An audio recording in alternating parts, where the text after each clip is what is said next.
Karena seorang pendakwa tadi, semua pendakwa yang lain kena. Itu kenyataannya.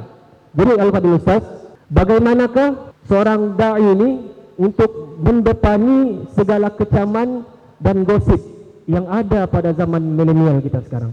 Sebenarnya gosip ataupun kecaman itu tidak berkaitan pun pasal dia, ataupun jika berkaitan pun bagaimana seorang da'i ini untuk mendepani dan seterusnya menyelesaikan perkara tersebut. Minta Ustaz kupas dan jelaskan. Terima kasih. Cabaran seorang da'i tadi menghadapi mehnah tribulasi. Tak terlepas, bukan sekarang kalau kita tengok bukan sahaja artis yang terima gosip, tapi agamawan juga mudah untuk menerima gosip-gosip ini. Jadi apakah pegangan kita, apakah cara kita, apakah tindakan kita bagi mendepani semua ini? Sebab apa?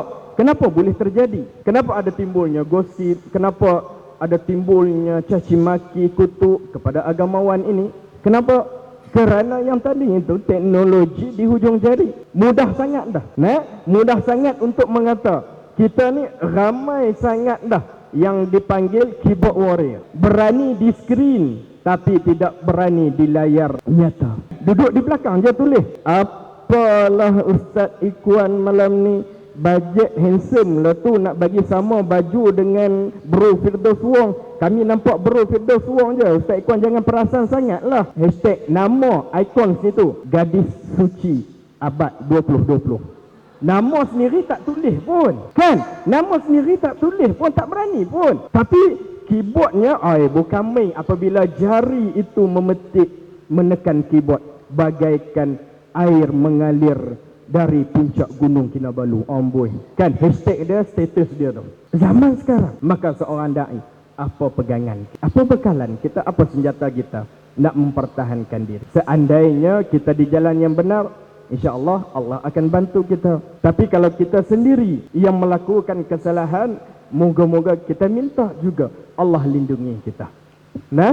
Sebab apa? Sebab seorang manusia itu tidak akan terlepas daripada melakukan kesalahan. Kita rujuk firman Allah Subhanahu wa taala. Allah berfirman dalam ayat Al-Quran, a'udzubillahi minasyaitonirrajim, ud'u ila sabili rabbika bil hikmah wal mau'izati hasanah wajadilhum bil khair. Allah terangkan dah dalam ayat itu, inilah kata kunci bagi seorang pendakwah. Apa kata Allah? Apa maksud daripada ayat itu? Allah kata apa? Ud'u ila sabili rabbika. Berdakwahlah di atas jalan Tuhanmu, yakni atas jalan agama Islam ini. Teruskan, sebarkanlah dakwah itu. Atas jalan apa? Hikmah dan mau'izah. Dengan cara berhikmah. Ya, ini pegangan kita yang pertama. Kalau ada orang datang kepada kita, marah kita sekalipun, perlukah kita melontarkan kembali kemarahan itu? Perlukah? Tidak. Sebagai seorang agamawan, orang yang ada ilmu agama, bukan marah dibalas dengan marah. Bagaimana akhlak baginda Nabi SAW ditunjukkan ketika Nabi dakwah di Taif. Adakah Nabi dilempar batu, Nabi balas dengan gunung? Tidak. Walaupun diganjarkan oleh malaikat penjaga gunung untuk menghampak penduduk Taif kerana melontar batu, melontar najis, menghina Nabi ketika berdakwah di Taif, adakah Nabi berkenankan dengan doa tersebut? Tak. Malah Nabi balas dengan doa yang baik. Moga-moga penduduk Taif akan mendapat hidayah Allah Subhanahu wa taala. Allahu Rabbi. Nampak di mana hikmah dan mau'izah hasanah itu menjadi pegangan seorang da'i. Allah terangkan dalam Al-Quran penuh. Seorang da'i tidak dapat tidak. Kenapa boleh dia nak marah? Kenapa boleh dia nak melenting? Kenapa boleh dia nak melatah? Seandainya dalam diri seorang da'i itu ada Al-Quran dan Sunnah tersemat di jiwanya. Nampak? Ini pegangan kita yang pertama. Pegang ayat itu, faham ayat itu, kita cukup kenal sudah, kan? Kemudian seterusnya, bagaimana nak menghadapi mehnah tribulasi ini? Kuatkan diri, yakinkan diri kita. Kena ada kekuatan dalam diri. Sebab apa? Kerana baginda Nabi SAW pernah mengucapkan dalam hadisnya yang bermaksud, umat Islam pada akhir zaman ini akan muncul umat Islam pada akhir zaman Mereka yang memegang agama ini, yang kukuh imannya dengan agama, diibaratkan seperti memegang bara api. Adakah seorang da'i itu namanya da'i, pendakwah, adakah dia menyebarkan selain daripada agama Islam? Tak. Memang dia orang yang memegang agama, malah sebab itu dia berdakwah dalam jalan Allah, menerangkan tentang agama. Di akhir zaman kita sekarang ini, kita yang memegang agama itu ibarat memegang bara api. Tak payah tunggu bara api. Hadirin hadirat sekalian, kena iron sudahlah. Bukan iron besi tu, zaman teknologi sekarang Ustaz.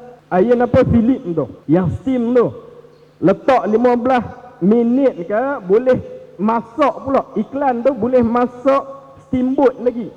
Balik pula tengok, sambung pula iron. Tak hangit iron. Kena iron tu, tak apalah, tak hangit. Cuba pakai dia punya wap tu, letak sikit je. Rumah tingkat 3 tak payah turun pakai lift tangga, terjun terus. Cari ambulans, sakit je amat. Tak payah genggam bara tadi tu. Nak gambarkan betapa hebatnya tribulasi, mihnah bagi orang yang memegang agama di akhir zaman itu, Allah uji sampai macam tu sekali. Beratnya kita berada di jalan yang benar sekalipun, orang tetap akan memandang hina. Daripada golongan yang Ustaz Firdaus kata tadi, golongan etis dan sebagainya, mereka ini memang nombor 1. Tak ada salah kita, dicarikan salah kita. Sebab apa? Sebab tak kena fahaman kita, ajaran kita, akidah kita dengan aliran yang mereka pegang. Islam mengharamkan LGBT, tiba-tiba dia mempertahankan dengan mengatakan hak kemanusiaan LGBT itu. Nampak? Maka dikatakan kita ini kolot, kita inilah ekstremis agama. Amboi, tak pasal-pasal ustaz yang kena. Kena pula muka handsome macam Bro Firdaus Wang lagi lah. Kan? Ustaz boleh gagah sikit kurang handsome. Di mana letaknya kita? Maka pegangan kita tadi. Dan yang seterusnya, guru saya pernah mengajar Ustaz. Sebelum keluar daripada pondok, saya dulu belajar di pondok di Baling itu, Pondok Pisang namanya, Yayasan Al-Khairiyah. Amanat terakhir guru saya kata, sebelum melangkah keluar daripada sekolah, dia kata, ikhwan, kamu keluar nanti dalam bidang dakwah, tak kisahlah kamu jadi apa pun, satu perkara aja yang harus kamu pegang, iaitu apa? Islamisasikan semua perkara. Ringkas je, kita punya fikir apalah maksud di sebalik itu. Maka seorang pendakwah, seorang da'i, bila dia meletakkan setiap semua perkara itu dimulai dengan Islam di awalnya, insya-Allah Allah pelihara. Kan?